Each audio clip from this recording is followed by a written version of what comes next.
nuestra sesión. Recuerden que las sesiones son grabadas para que ustedes puedan consultarlas, ¿de acuerdo? Que incluso ya me he dado cuenta que no las consultan. Uno checa ahí quién ve los videos y no hay visitas.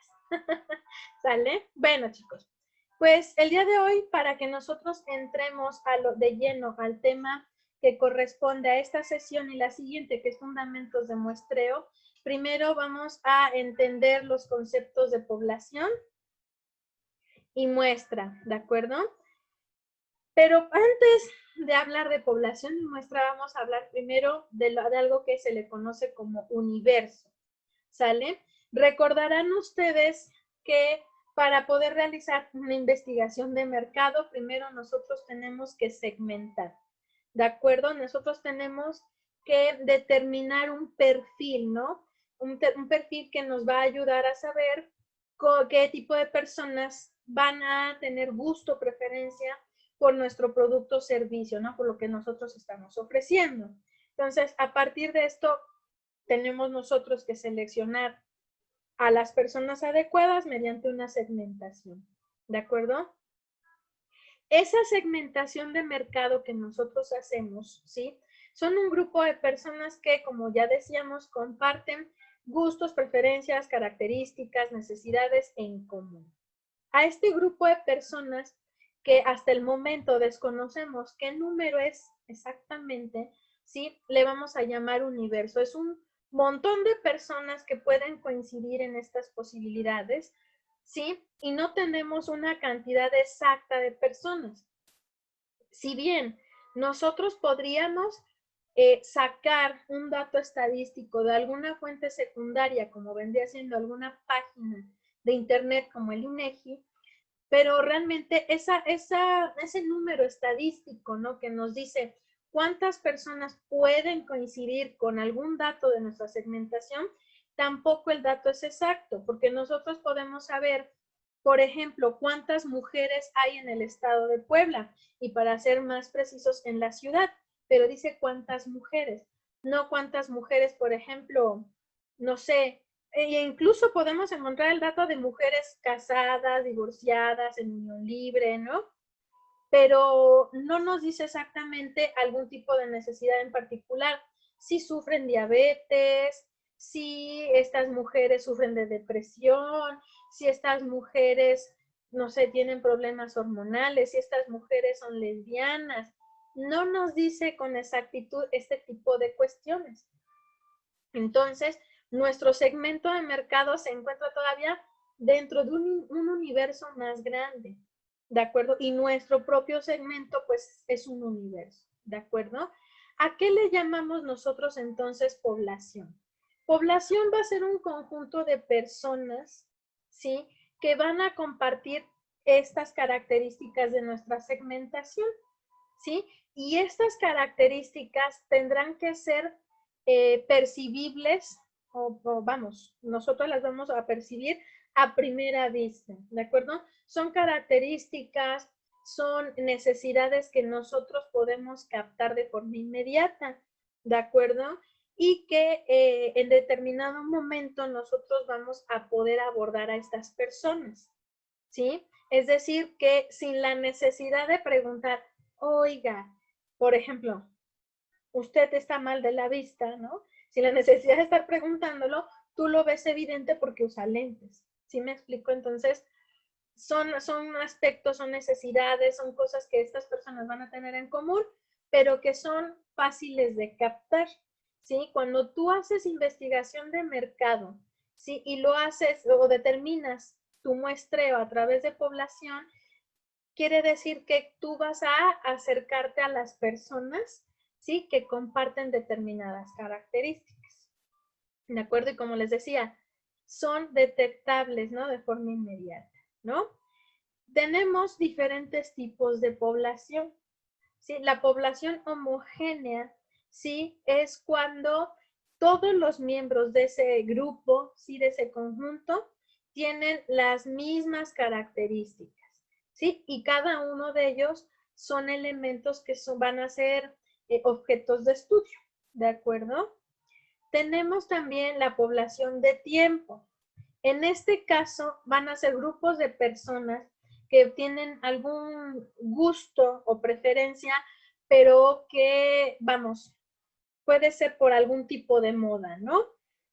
Yo recuerdo mucho que cuando yo era adolescente salieron unos collarcitos muy feos, horribles, de plástico, que se veían unas rayas aquí en el cuello, ¿no? Y digo horribles porque realmente el collarcito no tenía pues nada bonito, ¿no? Era un plástico que estaba como enrollado y las chicas se lo ponían, ¿no? Quedaba en el cuello, había hasta de colores fosforescentes. Las chicas se sentían divinas, pero la verdad es que el collar era feo. Bueno, y es, ¿por qué? ¿Qué creen? Que la moda después de muchos años volvió y ahora chiquillas de secundaria prepa lo están volviendo a usar, ¿no? Pero llegó un momento en que solo un grupo de chicas eran las que lo usaban, porque para la siguiente generación, ¿sí? Digamos, ese collar se empezó a usar cuando mi generación estaba en primero de secundaria, cuando nosotros pasamos a segundo, ¿sí? Mi generación lo seguía usando, pero las chicas que habían entrado en primero no les llamaba la atención. En este caso, sí, por eso se le considera población de tiempo, porque solo ese grupo de personas sí comparte un gusto, una preferencia, pero en un tiempo determinado. ¿De acuerdo? Y puede que ese gusto o preferencia lo lleven a través de su vida, sin embargo, es una moda que ellos llevan arrastrando y nadie más la tiene. ¿De acuerdo? La población de espacio, esto quiere decir que es un grupo de personas que tienen gusto o preferencia por un lugar en particular. Aquí puede que cada una de las personas tengan características diferentes, ¿sí? Pero ese gusto que tienen por ese lugar en común, vamos, es lo que hace característica a esa población, ¿de acuerdo? Aquí puede ser que, vamos, no pertenezcan a un periodo de tiempo como la población anterior, pero el gusto por ese lugar es lo que comparten, ¿no? El lugar puede ser algún punto de encuentro popular o de encuentro común, sí, puede ser algún establecimiento comercial, vamos, es un sitio en donde concurren muchas personas, pero que comparten un gusto en común, ¿no? Tenemos la población de cantidad. En este caso, nos referimos a un grupo de personas que en este caso comparten gustos, preferencias, pero vamos, todas las anteriores al mismo tiempo, ¿no? ¿Sí? Tienen una necesidad en particular o tienen una característica en particular que las hace iguales, ¿sí? Digamos que algo que también las tiene en común es que pertenecen al mismo periodo de tiempo. Con esto nos referimos a que a lo mejor son un rango de edad, una generación en específico, siguen alguna tendencia en particular, ¿sí? Y son mayoría, son muchas personas. Pensemos en la gente que toma Coca-Cola, ¿sí? Estamos hablando de que la gente que toma Coca-Cola es una población bastante amplia. Todos comparten el mismo gusto, preferencia y la misma necesidad. ¿De acuerdo? Una necesidad por consumo de azúcar, porque realmente algo que tenga en particular la Coca-Cola, pues no. Sí, pertenecen a un periodo de tiempo en particular, pero en este aspecto, el periodo de tiempo al que pertenecen los consumidores de Coca-Cola, estamos hablando de que son varias generaciones. Cada generación tendrá también ciertas características en común, ¿de acuerdo? No es lo mismo el consumidor de Coca-Cola de hace 40 años al de ahorita, porque el de hace 40 años no compraba Coca-Cola Light, no existía esa opción. Y el consumidor de Coca-Cola de esta época ya tiene esa opción de comprar una Coca-Cola baja en azúcar. Que les voy a decir un secreto bien triste. Ya Coca-Cola no usa azúcar. Ya todas las Coca-Colas tienen sustituto de azúcar. sea light o no. Entonces, da lo mismo, ya todas saben igual de feo. Pero bueno, y de igual manera, ¿no? En este aspecto, en cuanto a espacio, ¿no? Los compradores de Coca-Cola saben que encuentran coca en cualquier lugar, ¿no? Aquí no hay un espacio específico preferente, sin embargo, el comprador de Coca-Cola sabe, por ejemplo, que si va a un Oxxo encuentra coca, que si va a una tiendita va a encontrar coca, ¿no? Aquí a mí me parece sorprendente, ¿no? Fui a Sonata, voy caminando, me sorprendió ver un Oxxo dentro de Sonata. Dije, qué óvole, ¿no? Como que llegó el barrio aquí, había un Oxxo. Le digo, lo lógico sería encontrar un 7-Eleven, ¿no? Por el tipo de estatus, pero era un Oxxo de categoría, ¿no? Y lo primero que ves es un refri de coca, ¿no? Y dices, híjole, Coca-Cola la encuentras en el pueblo más polvoriento. O sea, no podrás encontrar otras cosas, pero una coca en ese pueblo se encuentras, ¿no? Y de la igual manera, en el lugar más lujoso, ¿sí? Encuentras coca, ¿no? Y tú sabes como consumidor de coca que vas a converger en los mismos espacios para comprarte una coca, ¿no? Y la cantidad de población es impresionante, ¿no? Entonces, en el aspecto de cantidad, sí, el tamaño de la población aumenta por estos tres factores del principio, ¿no? Todos convergen y hacen una población mucho más grande. Ahora bien, ¿qué es una muestra? ¿Sí? Una muestra es un pedacito de esa población al que nosotros vamos a analizar. Pero cuando nosotros tomamos una muestra, ¿sí? Existen varios ejercicios, varias formas de sacar una muestra, ¿sí? Incluso aquí yo les incluí un documento en Excel, un documento que usamos aquí en mi negocio, ¿sí? Para sacar muestra. En la investigación de mercados, no por fuerza hay que sacar muestra antes de realizar la investigación. Es más recomendable sacar la muestra ya que realizaste tu investigación, ¿de acuerdo? Y les voy a ser muy sincera, a la práctica en una agencia de mercadotecnia no te pones a hacer cuentas. Y les estoy siendo muy sincera. ¿Por qué? Por el tiempo. Porque muchas veces las investigaciones de mercado se realizan contrarreloj. Esto dependiendo de los objetivos que esté pidiendo el cliente, de qué problema hay que resolver, porque aquí, ya saben, la investigación de mercados, o busca un problema o hay que resolverlo, o los dos al mismo tiempo. Entonces, dependiendo de la urgencia que se tenga, ¿no? Es el procedimiento que tú llevas a cabo. Entonces, en muchas ocasiones, esto de sacar una muestra previa a hacer la investigación, que sería lo correcto, para que tú no tengas que abordar a toda la población. La verdad, a la práctica, lo que se hace es que tú vas a contemplar como población a todas las personas que ya le realizaste el estudio. Aquí en este aspecto recurre a uno a lo siguiente, ¿sí? Seleccionas a un grupo homogéneo, ¿sí?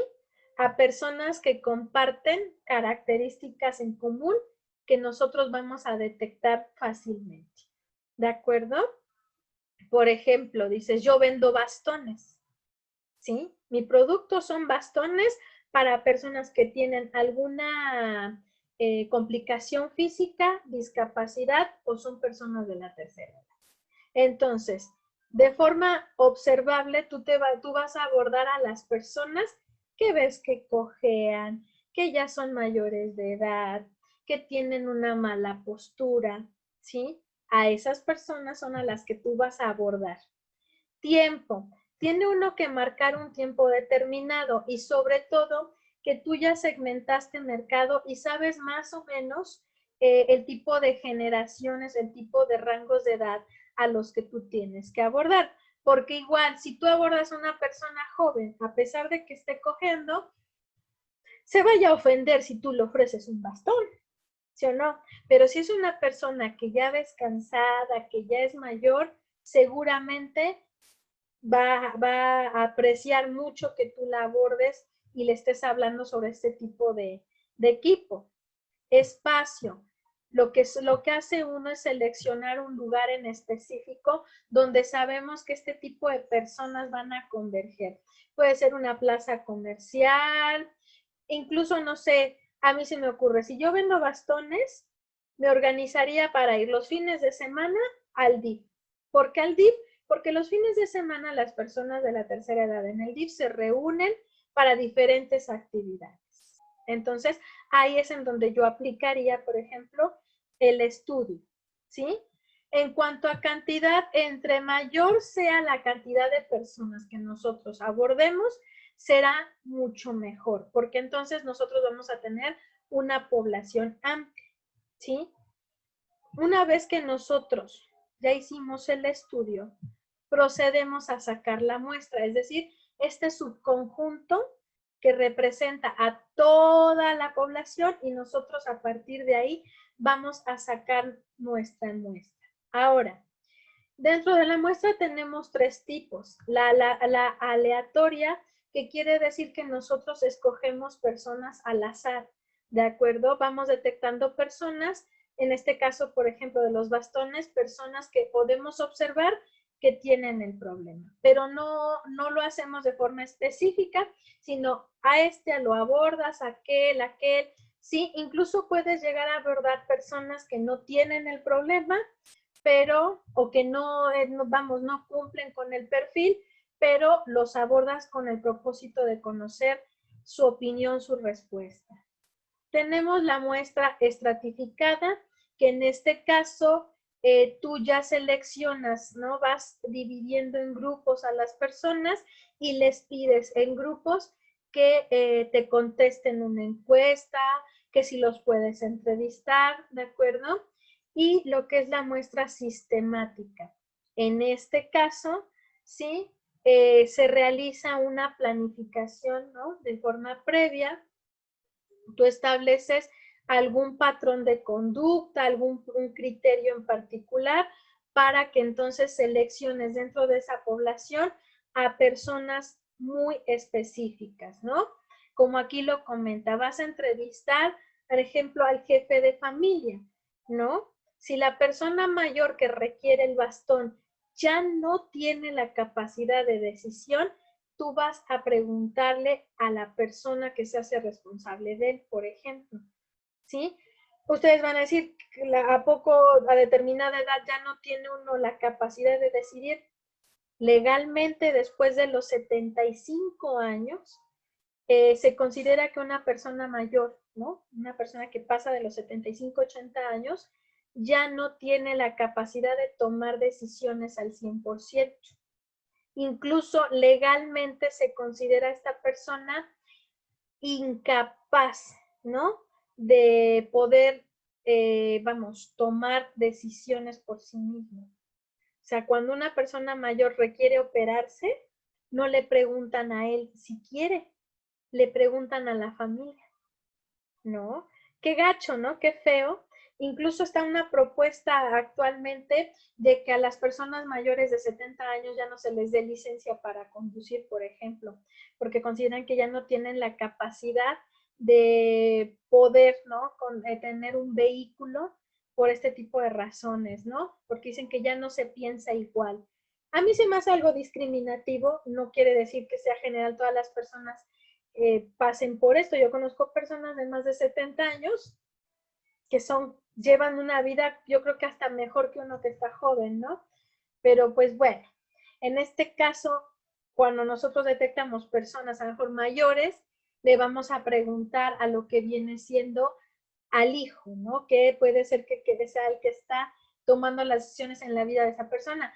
Cuando son niños y adolescentes, sí, en este caso, por ejemplo, para poder nosotros sacar una muestra aleatoria o estratificada, sí incluyes, ¿no? Al adolescente o al niño dentro de tu investigación, pero cuando ya es una muestra sistemática, en este caso tienes que recurrir a una persona en específico. ¿Quién toma las decisiones de compra? No, pues son los papás. A ellos hay que hacerles el estudio de mercado, ¿no? Dentro de lo que va a ser nuestra muestra, ¿no? O sea, tenemos a nuestra población y dentro de lo que es la muestra, ¿sí? Tienen que ser personas, ¿sí? O vamos a determinar nuestra muestra dependiendo de la cantidad de personas. Normalmente lo que nosotros vamos a seleccionar como muestra de esa población que obtuvimos, ¿no? De esa cantidad de personas con las que se hizo el estudio, nosotros vamos a tomar como muestra del 50 al 70% de esa población. ¿De acuerdo? Ahora sí que les estoy diciendo realmente cómo lo hacemos. Entonces, si nosotros realizamos el estudio a 1000 personas, ¿sí? De esas 1000 personas, nosotros vamos a determinar como muestra solo a 500 o bien a pasaditas de las 500, lo que vendrían siendo 700 personas, ¿no? El 70% de las personas con las que se realizó el estudio. Ahora, no todas las respuestas, ¿no?, que se nos están proporcionando, pues, van a ser las más efectivas. Aquí tenemos también que ver el tipo de investigación que estamos realizando, ¿no? Si nuestra investigación se inclina por lo experimental, ¿sí? Tendremos nosotros que sugerir que las muestras sean mucho más pequeñas. Es decir, yo hice mi investigación para 1000 personas, ¿sí? Pero en este caso solo voy a ocupar la opinión de 300 personas y voy a analizar la coincidencia que existe en sus respuestas, pero solo del 30%, ¿no?, de esas personas. Si mi investigación tiende a ser descriptiva, concluyente, ¿no? Si tiene un propósito un poquito más específico, ¿no? Necesitamos muestras un poquito más grandes, porque necesitamos nosotros determinar, ¿no? Por ejemplo, si el producto o servicio continúa, si la solución al problema va a ser la más viable. Entonces, en este aspecto ya es cuando seleccionamos del 50 al 70%, ¿no?, de lo que fue la población. Es decir, que entonces, de toda la información que nosotros obtenemos, no analizamos toda la información, ¿sale? O sea, no necesitas hacer el vaciado al 100% de todos los, ahora sí que de toda la población, sino solo vas a analizar un pedacito, ¿no? Vas a tomar una muestra. Como les decía, así es como los mercadólogos lo llevamos a la práctica. Así es como realmente nosotros lo hacemos. No quiere decir esto que se hagan todas las agencias igual, ¿de acuerdo? Cuando una empresa es muy grande, ¿no? Digamos, ya su tipo de producto o servicio es industrializado, ¿sí?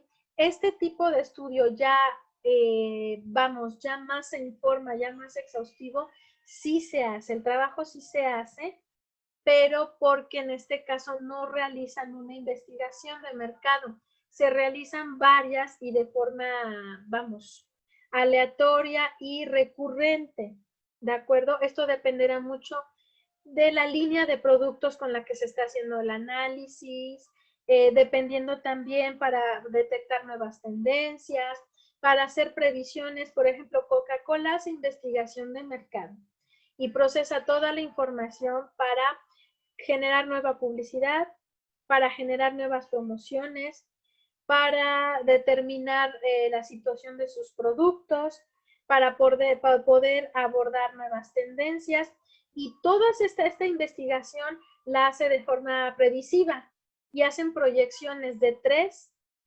a 3 años, a 5 años y hasta 10 años. Es decir, que por ejemplo, ahorita analizan a niños de 10 años para saber qué les van a ofrecer en 10 años más cuando ellos tengan 20.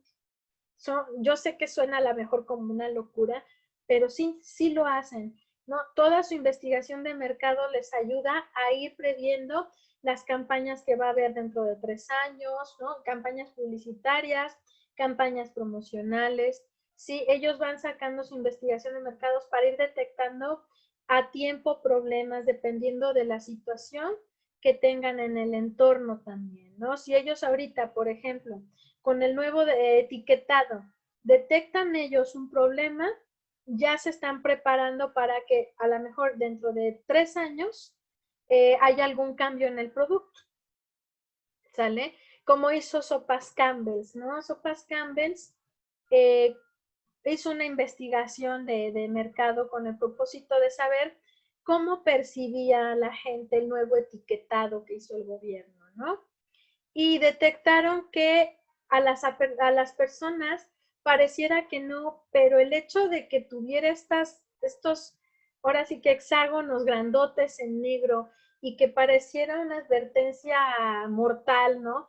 Exceso de grasa, exceso de azúcares, pensaban que iba a pasar como con los cigarros, ¿no? Que a la gente le iba a dar lo mismo, iba a consumir igual. Sin embargo, en esta investigación de mercado se dieron cuenta que en el ambiente familiar, en el ambiente en donde tú tienes que ver por la nutrición de los demás, sí afectaba el nuevo etiquetado, sí le estaba dando importancia a la gente. Entonces, Campbell's, antes de que ocurriera el cambio de la etiqueta, mediante los resultados que obtuvieron, sí, y el 70% de la población, ¿no? Que ellos analizaron coincidía con lo mismo, ¿no? O sea, el etiquetado iba a formar parte de algo importante, ¿no? Como la caducidad. Antes la gente ignoraba la caducidad y en algún momento salió un artículo de la importancia de la caducidad y ahora hay gente que de verdad le da muchísima importancia a la caducidad. Hay productos que no caducan. Sin embargo, vamos, si ven que la harina dice que va a caducar en un mes, agarran y la tiran. La harina no caduca, nada más se va ranciando, pero que caduque, que se eche a perder como tal y ya no lo puedes comer, pues no, ¿sí o no? Pero en este caso, pues Campbell detectó que sí, le daba a la gente mucha importancia a estos hexágonos con las leyendas mortales, porque hasta lo pusieron en negro, ¿no? Nada más faltaba que le pusieran marquito rojo para que resaltara y lo hiciera más dramático. Campbell, ¿qué hizo? Dijo, a mí me van a llenar como de 4 o 5 circulitos de estos. La etiqueta, además de que se va a ver horrible, la gente se va a desanimar. ¿Qué hicieron? Cambiaron la fórmula del producto. ¿Sí? No sé si ustedes han comprado alguna crema Campbell's recientemente, pero antes contenía suero de leche. ¿Sí? Contenía almidón de maíz, suero de leche, grasa butírica y además la verdura, ¿no? Y saborizantes artificiales. Si ustedes compran una lata de crema Campbell's hoy, lo único que contiene es almidón de maíz y la verdura molida. Y el conservador. No tiene nada más. Y la leche, ¿qué pasó, no? Con el suero de leche y la grasa butírica, que era lo que le daba sabor y consistencia a la crema. Ya no lo tiene. Si se lo seguían incluyendo en la fórmula, en la etiqueta, esto iba a elevar, ¿no? La cantidad de hexagonitos que le iban a poner. Entonces, tuvo que quitárselo, modificar fórmula, lo hicieron con tiempo para que una vez que entrara la ley, ¿no? Ya aplicara la ley a las nuevas etiquetas, ellos ya estaban envasando la nueva fórmula. Ya la leche se le agrega uno a gusto, si eres intolerante a la lactosa ya la hiciste, porque le pones de la leche que quieras, o ahora los veganos están optando por comprar de estas y ponerles nomás agua, pero se tuvieron que adaptar, ¿no? Entonces, en este caso, sí, tú vas a tomar en cuenta a la mayoría, vamos, a la coincidencia de respuestas, que sean una mayoría, ¿de acuerdo? Y es bastante importante que, vamos, hagamos caso, ¿no? De lo que es importante hacerle caso a toda la población, ¿sí? Porque entre más respuestas tengamos es más favorable. Sin embargo, por practicidad, tenemos que sacar una muestra para ahorrarnos tiempo, ¿no? De igual manera, dentro de esta misma muestra que representa entre el 50 y el 70% de la población, igual, Dentro de esta muestra, el 70% de coincidencias será lo que nos ayude a poder determinar la toma de decisiones, ¿de acuerdo? No todo lo que nos digan pues nos va a servir, pero también no nos da tiempo de analizar todo, ¿no? Existen diferentes formas de hacer el análisis de la información que nosotros obtenemos, ¿sí? Actualmente pues ya no es necesario hacer el vaciado de la información, sino que si ya nosotros la realizamos, por ejemplo, por medios digitales, pues el procesamiento de la información es más rápido. Existen plataformas como una que se llama Monday, que facilita muchísimo este trabajo, porque tú vas metiendo la información y Monday la va procesando. Monday te saca la muestra y Monday te da, ¿no? Te da, vamos, la coincidencia en respuestas de una forma más rápida y práctica, ¿no? Sin embargo, ¿no? ¿Qué pasa cuando nosotros procesamos la información? Bueno, una vez procesada la información, nosotros tenemos que generar, ¿no? Un reporte. Previamente a ese reporte, nosotros vamos a sacar algo que se le llama nivel de confiabilidad. ¿De acuerdo? Este tema ustedes lo van a ver a profundidad, lo que es la próxima semana, pero vamos a empezarlo a tocar el día de hoy, ¿no? El nivel de confiabilidad consiste en que nosotros, ¿sí? Necesitamos determinar si todas las respuestas obtenidas en la investigación son verídicas, son útiles o no, ¿de acuerdo? Y es que llega a pasar, ¿sí? Que dentro de las respuestas que nosotros tenemos, llega a haber variaciones. Las variaciones es algo normal. Sin embargo, algo que a lo mejor rompe con la lógica de las respuestas esperadas es que a lo mejor estas variables, estas no coincidencias tiendan a ser muchas, ¿sí? O definitivamente se rompe con la lógica que nosotros esperábamos, ¿de acuerdo? Entonces, en este sentido, ¿sí? Para que nosotros podamos determinar, ¿sí?, el nivel de confiabilidad en las respuestas, se puede hacer de dos formas. Una, repitiendo el estudio, u otra, haciendo dos estudios de forma simultánea. ¿De acuerdo? De esta forma, tú puedes ir sabiendo, ¿no?, qué nivel de confianza vas a determinar.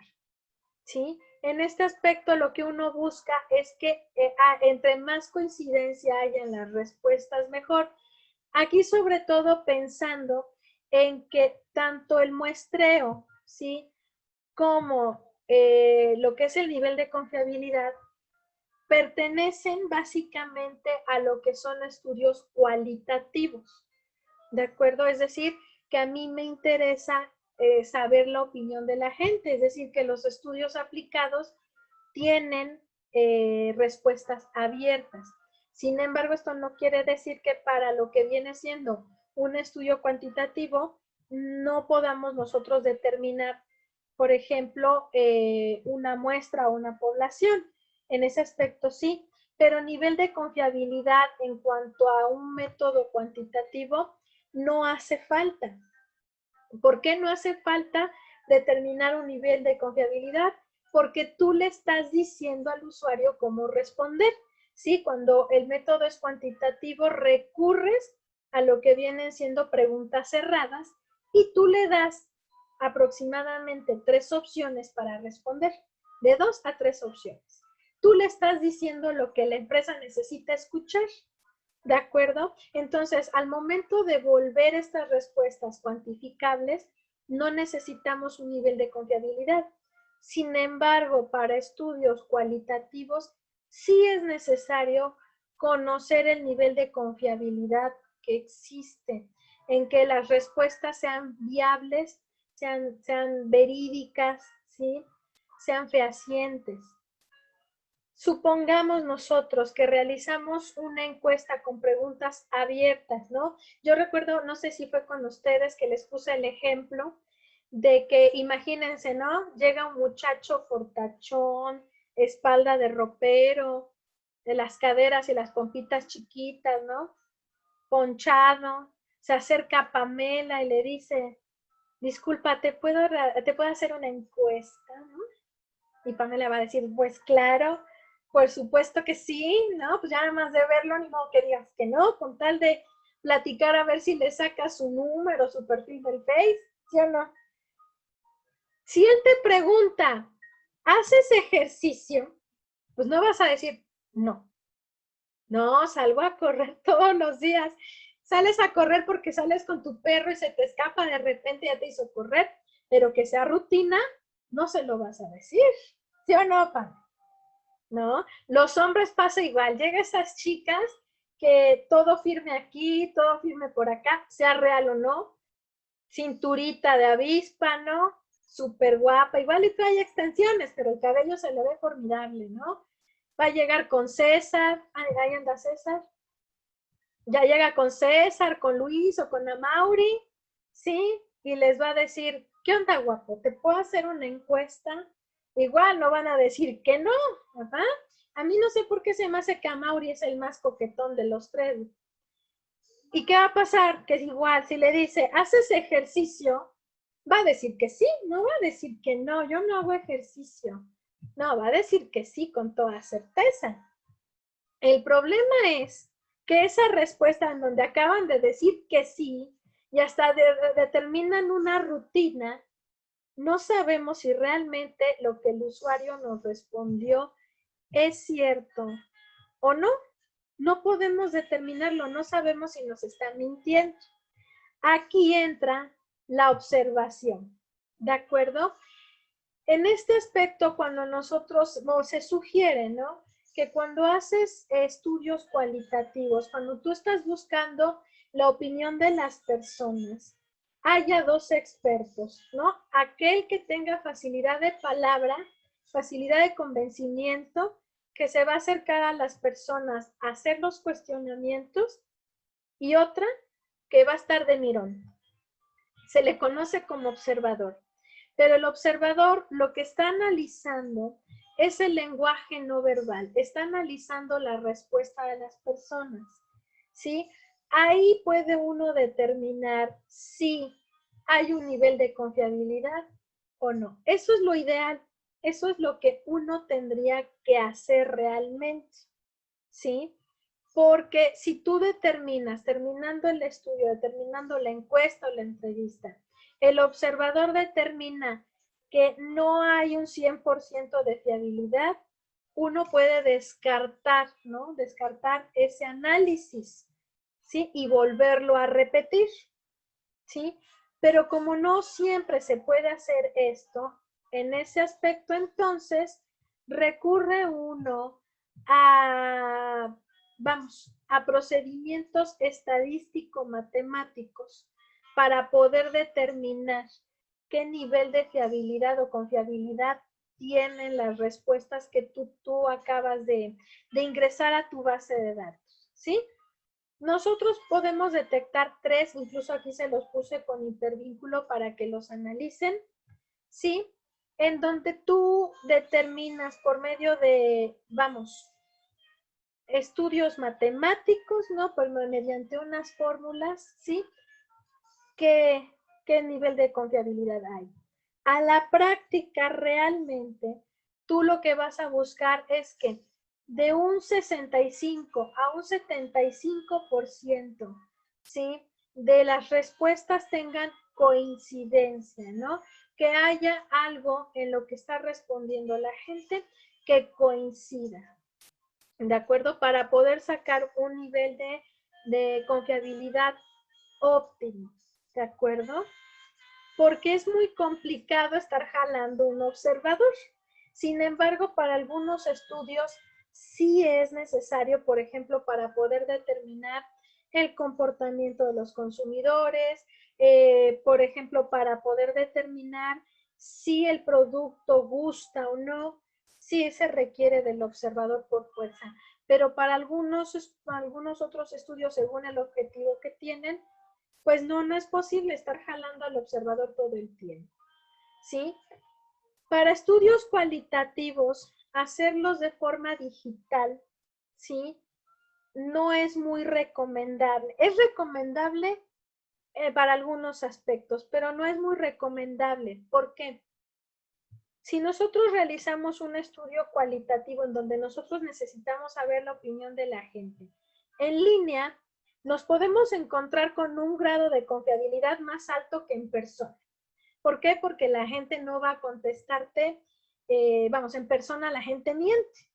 Y en línea, como la gente siente que no los ves, te va a contestar de la forma más honesta y yo creo que a veces hasta exagerada, ¿no?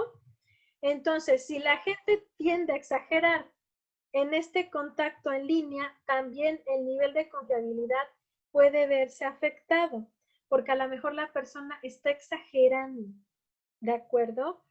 O está siendo demasiado honesta y también una respuesta demasiado honesta puede implicar un problema. Entonces, los estudios cualitativos en línea también no nos dan un parámetro de confiabilidad seguro, ¿de acuerdo? Sí se ha demostrado que la gente se sincera más, se explaya más, pero no al 100%, ¿de acuerdo? O sea, su nivel de confiabilidad no es tan real tampoco, ¿no? Tenemos en este caso, ¿no? 3 tipos de confiabilidad o podemos clasificar la confiabilidad en 3 tipos. La primera se le considera como la estabilidad temporal. Esto quiere decir que la respuesta que podamos obtener ahorita, ¿sí? Va a cambiar si nosotros la buscamos más adelante. Ejemplo, si nosotros ahorita hacemos una investigación de mercado en cuanto a los productos derivados de cannabis, que en el país ya son legales, pero siguen sin tener impuesto y siguen sin tener una dependencia que regule su venta, ¿no? Yo tengo un cliente ahorita que este problema, le está causando muchos conflictos para poder vender de forma ya más abierta, ¿no? Sus productos, ¿no? Sigue vendiendo en línea, pero no de la forma que él quisiera, ¿no? De verdad que para él es un problema, tiene a los inversionistas encima, porque los inversionistas ya pasó el periodo de tiempo en el que les prometió una cantidad determinada de ganancias y no puede cumplirla, porque las ventas que tiene en línea, si bien no le va mal, déjenme decirles que mi cliente se ha de estar llevando al mes 50,000 pesos, ¿no? Nada más de venta de productos derivados del cannabis. Pero las ganancias que le había prometido a los inversionistas, pues es como para que él estuviera ganando entre 100 y 150,000 pesos al mes. Entonces, sí está como detenido por este aspecto de que no hay regulación, no hay impuestos. Otra cosa que a él lo limita mucho es que todavía en México existen respuestas como, es que el producto viene de la marihuana y eso es malo. No, lo que tú vendes es ilegal, ¿sí? Existe todavía este tipo de respuestas que a él lo están limitando muchísimo, ¿no? Pero si nosotros repetimos el mismo estudio, ¿qué les gusta? Un par de años, esperando que esto se mejore, ¿verdad? En un par de años, las respuestas de las personas van a tender a variar, ¿sí? O sea, y si nosotros incluso entrevistamos a los mismos o encuestamos a la misma población, ¿sí? Puede que las respuestas de estas personas sean las mismas, como ya tengan variaciones en las respuestas. Entonces, la estabilidad temporal, ¿no? En este caso, en este nivel de confiabilidad, se refiere a esto, a cómo la gente puede cambiar de opinión de un momento a otro. A veces no necesitas esperar mucho tiempo. A veces tú realizas el estudio hoy y al siguiente fin de semana la gente cambió su opinión. Otro ejemplo de esto es, no sé si han visto estos anuncios que dicen está carbón, ¿no? Y son unos rastrillos. Ellos sacaron una campaña previa, ¿no? Para ir introduciendo el producto, ir generando expectativas en las personas. Antes de sacar el producto, cuando ellos hicieron investigación de mercado, de verdad la gente tenía altas expectativas de lo que se iba a ofertar. Cuando lo vuelven a hacer, ya que el producto estaba en el mercado, había un montón de gente decepcionada, gente que les decía, es que lo que están ofreciendo no es lo que yo esperaba. Es más, ni me interesa. De plano, el producto no le interesaba a la gente. ¿De acuerdo? Entonces, la opinión pasó, digamos, de unos días a otros. Ellos evaluaron la campaña, si la campaña publicitaria realmente estaba jalando el interés de las personas y sí lo logró, el objetivo se logró, pero al momento de sacar la campaña ya del producto a la venta, no era lo que la gente quería y ya de plano la gente perdió el interés. Entonces, ¿cómo nosotros la confiabilidad de la respuesta de la gente varió en el aspecto de que ya no siguió con la misma ideología? Cuando la gente ya no tiene la misma ideología, puede ser positivo para la empresa como puede ser negativo también, porque si la tendencia tiende a ir a que la opinión cambie para algo positivo, esto puede generarle con el tiempo ganancias a esa empresa, pero si tiende a irse a lo negativo, se tendrá que trabajar en ese aspecto, en cambiar la idea de las personas, ¿no? A lo que se le conoce también, en este caso, la confiabilidad por formas paralelas, ¿sí? En este aspecto, pues necesitamos nosotros medir la confiabilidad dependiendo de, por ejemplo, alguna experiencia en particular, ¿no? Digamos que vamos nosotros a medir la confiabilidad de las respuestas, pero dependiendo de una situación, ¿de acuerdo? En este aspecto, el estudio se hace bajo cierta circunstancia, ¿no? Por ejemplo, después de la compra, ¿sí? Tú mides la opinión de la gente, ¿no? Tú entrevistas, tú encuestas posterior a la compra, por ejemplo, ¿no? Y la manera en la que te contesta en ese momento, sí, es la respuesta que tú vas a determinar como fiable. En muchas ocasiones, sí, se hace el estudio antes, digamos, antes de entrar a tienda, tú le preguntas, por ejemplo, ¿qué espera de esta temporada? ¿Qué promociones espera de esta temporada? ¿No? No, pues yo espero descuentos como del 70% para poder hacerme mi guardarropa este fin de año, ejemplo.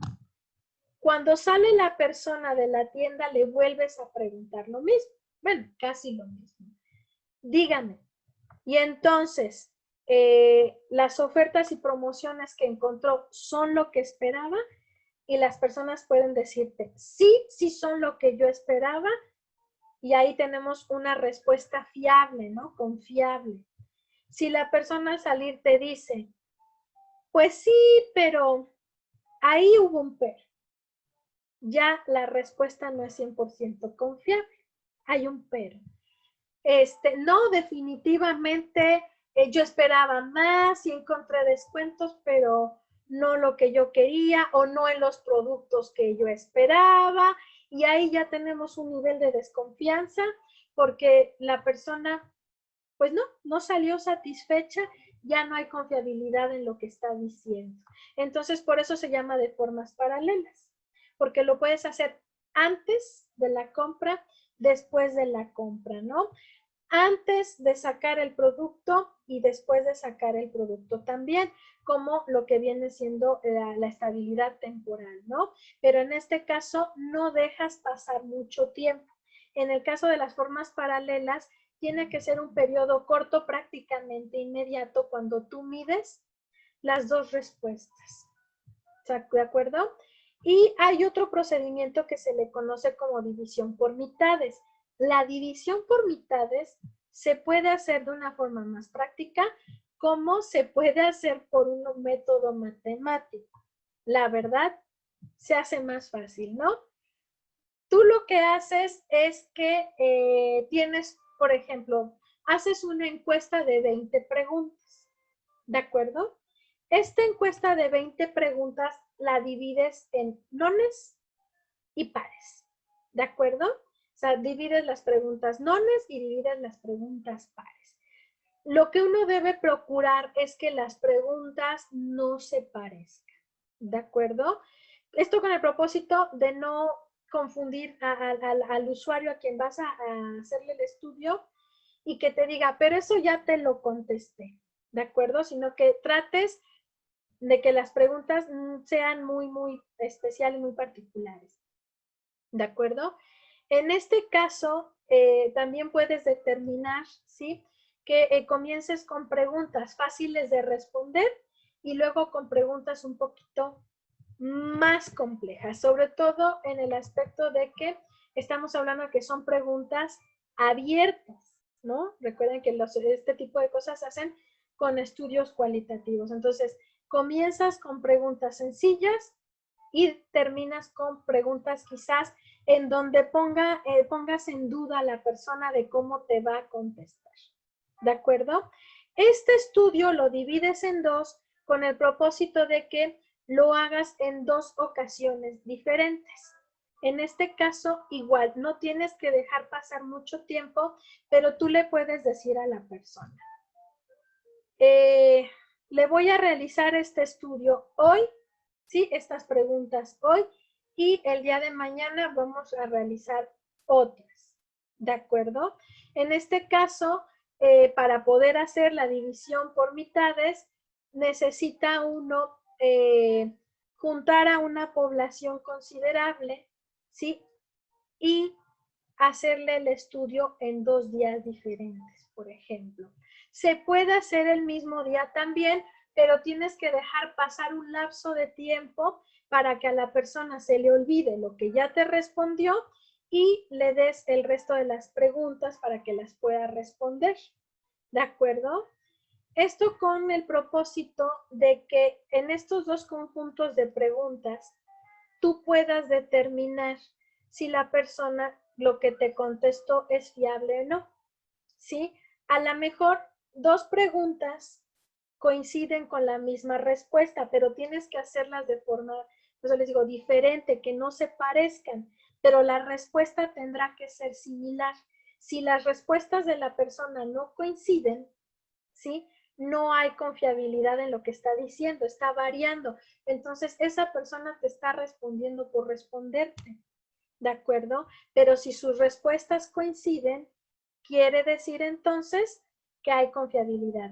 Tú diseñas esas preguntas de tal forma que tienen que verse diferentes. Cada una de las preguntas tiene que verse diferentes. Por eso les decía, la persona no tiene que detectar que te diga, es que eso ya te lo respondí. Sin embargo, su respuesta caerá en una coincidencia. Si coinciden, es fiable. Si no coinciden, es, vamos, algo que no nos va a hacer. Esa información no nos va a servir. ¿De acuerdo? Y como les decía, nosotros debemos de cubrir un 70% de, entre 65 y 75% de coincidencia en las respuestas.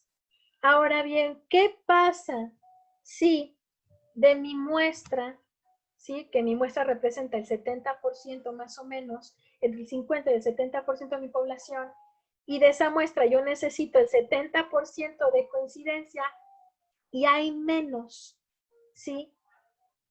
Esto quiere decir que el nivel de confiabilidad no se cumplió. ¿Y qué pasa? Que tenemos que repetir el estudio, ¿no? La regla dice que si no hay un nivel de coincidencia, sea positivo o negativo, si no cubrimos con ese 70 o 60, entre 65 y 75%, el estudio tenderá a repetirse. Y esto pues tiende a ser un fastidio, ¿no? Es horrible cuando lo tienes que repetir, pero entonces, ¿qué le vas a reportar al cliente? ¿Sale? Como les decía, esto se hace sobre todo y especialmente con los estudios cualitativos, porque como no estamos contando números, no estamos contando respuestas, necesitamos determinar si lo que nos dice la gente es verídico o tiende a ser real. ¿De acuerdo? Hasta el momento, ¿hay alguna duda? ¿No? ¿Seguros que no? ¿Ya se están durmiendo? Bueno, Bien, chicos, pues hasta aquí va a llegar nuestra clase de hoy, ¿de acuerdo? De cualquier forma, este tema de la confiabilidad en la investigación es un poquito más amplio. Ya tienen aquí un par de lecturas complementarias, ¿de acuerdo? Es un poquito más amplio y es un poquito más complejo en el aspecto de cuando uno involucra ya los aspectos matemáticos, ¿no? Si no son buenos en el álgebra, no se preocupen, de todas formas yo no les voy a fastidiar la existencia, porque a mí este tipo de procedimientos, la verdad es que yo no los llevo a cabo a la práctica y les seré sincera, conozco varias agencias de marketing y tampoco lo llevan a la práctica, ¿no? Yo ya les conté aquí los secretos que tenemos para desarrollar el trabajo, ¿no? De todas formas, en algún momento los voy a poner a sacar su población y su muestra. De eso no se preocupen. Bien, chicos, no se olviden de responder ambos peace outs. Yo sigo viendo que hay muchos que no entran a realizar el peace out. De acuerdo, el peace out sí se incluyó en este periodo. Recuerden que no hay valoraciones ni tampoco va a haber otra actividad de entrega más que la del primer parcial. ¿De acuerdo? Entonces, seguros que no tienen dudas, algo que tengan pendiente, así como César, de las valoraciones. ¿No? ¿Seguros que no? Chequen si... ¿Qué pasó? Una pregunta. Usted dice que el 22 no vamos a tener sesión. No, sesión síncrona no. ¿De Ajá, el que acuerdo? es martes, ¿no? Que es Es el examen. martes y es con el propósito de que si a lo mejor por alguna razón de que ahorita ya se les juntaron trabajos, exámenes y demás, no pudieron realizar la actividad de parcial, se dediquen ese día a hacerlo. Ese es el propósito de no tener la sesión síncrona. ¿De acuerdo? Y, ejemplo, ¿cuándo nos entregaría calificaciones? ¿O hasta el otro martes? Las calificaciones, bueno, no sé si ustedes tomaron verano, pero las calificaciones se publican aquí arriba, no sé si, sí tienen que verlo. Aquí arriba tienen estos apartados.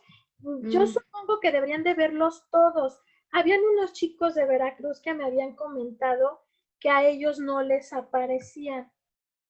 Si llega a pasar esto, coméntenme para que en este caso yo se los active. Se supone que deben verlo, ¿no? Entonces, en estos apartados, que es donde viene, pues, contacto, ¿no? Los contactos desde el rector hasta el de sistemas, ¿sí? Aquí tienen calificaciones parciales, ¿de acuerdo? Y ahí se publica el acta y se publica, pues, las calificaciones que sacaron cada uno.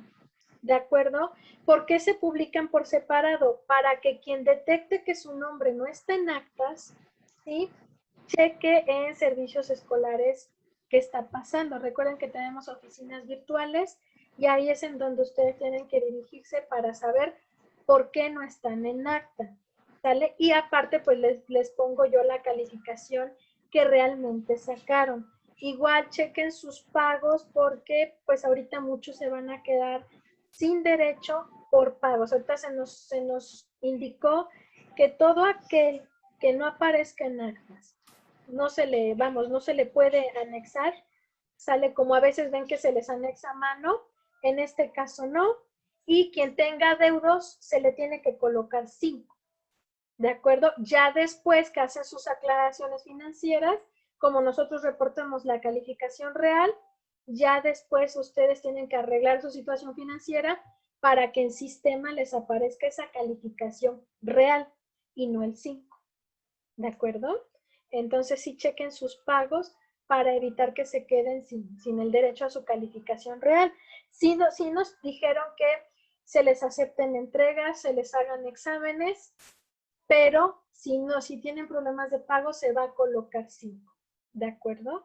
Entonces sí, estén al pendiente de ese detalle y las calificaciones en cuanto yo ya las tenga, que sería ahí por el 24 más seguro, ¿sale? Estarían publicadas en este apartado de calificaciones parciales, ¿de acuerdo? Pero en la semana que dice parcial 1, o sea, ahí. Sí, sí. Aquí donde dice, bueno, calificaciones parciales aparece para todo EVA, para toda la materia. Ah, ok, ajá. ¿Vale? O sea, no está dentro de ningún apartado, sino es Ah, ok. dentro de los aspectos generales de la materia. Ahí, digamos que en cada materia que entran, tienen este menú, así como los botoncitos, ¿no? Pero sí en cada materia Ah, el contenido cambia, ¿no? Entonces, ok, aquí Miss. vayan encontrando sus calificaciones, como les digo, el acta y sus calificaciones, cuánto sacaron realmente. ¿Sale? Ok, Miss. Bueno, Gracias. entonces, pues bueno, la próxima semana no tendríamos sesión síncrona, pero eso no quiere decir que no estemos en contacto porque yo voy a estar conectada en plataforma, ¿de acuerdo? Y si van teniendo dudas, necesitan ayuda, escríbanme y yo los voy apoyando, ¿de acuerdo? Igual, si alguien tiene una situación parecida como César, que no pudo contestar valoraciones, algo le hace falta, háganmelo saber. Ahorita este primer parcial, pues se nos pidió ser algo indulgentes con ustedes. Ya para el siguiente examen, pues ya se portará uno gacho, ¿no? Pero ahorita, pues bueno, les estamos dando todo el apoyo porque sabemos que algunos están empezando con las clases así en línea. Quienes no tomaron verano, pues no sabían cómo era el proceso, pero quienes sí, pues ya tenían ritmo de trabajo, ¿no? Por eso es que se nos pidió ser como un poquito más accesibles, ¿no? Y pues ya para el siguiente parcial, pues ya no tanto, ni para el ordinario. Así que váyanse preparando. Pues bueno, chicos, duérmanse un ratito, échense un coyotito. No sé si tienen otra clase después. Espero que ya no. Sí, tenemos, Miss. Uh, 2 seguidas, 2 horas. Tienen que echarse un coyotito, si no al rato no van a aguantar. ¿Sí o Yo no? creo Si que no al rato, el desvele, bueno, ni modo, chicos. Yo afortunadamente ya nada más los atiendo a ustedes y tengo que ver lo de otras dos materias que nada más es trabajo en plataforma. Pero afortunadamente yo ya acabé con ustedes. Bueno, chicos, cuídense mucho, disfruten su noche. Ya saben, nada de exceso, si no mañana van a amanecer indigestos y crudos. Entonces, y el jueves van a estar todos con pocas ganas de trabajar, ¿no? Entonces, sí. cuídense mucho, pórtense mal, pero desde casita, ¿no? Y los estoy viendo, bueno, la próxima semana, pero a través de plataforma, ¿de acuerdo? Y ya saben, nosotros seguimos en contacto a través de mi correo. Cualquier cosa que vayan necesitando, estoy para servirles. Y César, ahorita entro a modificar lo que es el periodo de tiempo de las valoraciones. Espero que no me vayan a llamar la atención, pero voy a modificarle ahorita para que las puedas hacer de una vez, ¿de acuerdo? Ya si no te deja hacerlas de todos modos, coméntame. Tuve unos casos de Veracruz en que, aunque yo cambiaba la fecha, 1000 cosas, no pudieron hacerlas. Entraban a valoración y los regresaba al tablero principal. Puede ser ahí una falla. Entonces, si esto pasa, házmelo saber, por favor. ¿Sale? Bueno, pues nos estamos viendo, chicos. Sí, mis Cuídense gracias. mucho, pórtense mal.